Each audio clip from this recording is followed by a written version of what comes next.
So welcome to the skinny to aesthetic body transformation day 1. तर गेले 3 वर्ष बरेच जण बोलतात, भाई तुला 3 वर्ष झाली, काय करतोय, काय खातोय की नाही, काय वाढतंय की नाही. पण खरं प्रॉब्लेम तर आपल्यालाच माहीत. नुसतं वर्कआउट करून तर बॉडी होत नाही. त्यासाठी प्रॉपर डाएट, प्रॉपर स्लीप पण गरजेची असते.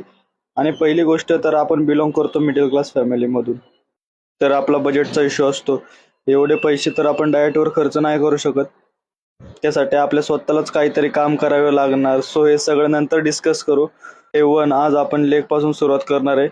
तर पहिली एक्सरसाइज घेणार आहे आपण hamstring curl 4 set till failure.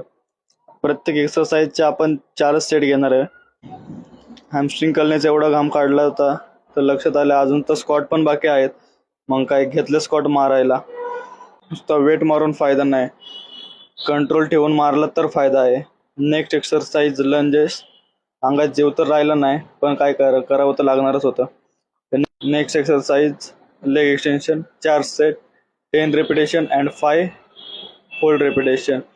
त्यानंतर आपण घेतले लेग प्रेस. आवडत तर नाही पण काय करावं, घ्यावंच लागतंय, चला. त्यानंतर म्हटलं बास, म्हटलं अजून एक एक्सरसाइज तर राहिली, चला मग ती पण मारू. बरेच जण ही एक्सरसाइज करायचं म्हटलं की असतात, पण भावा ही एक्सरसाइज कर, जो प्रेशर येतो ना हॅमस्ट्रिंग ग्लूट्सला, दुसऱ्या दिवशी तुला उठू पण वाटणार नाही.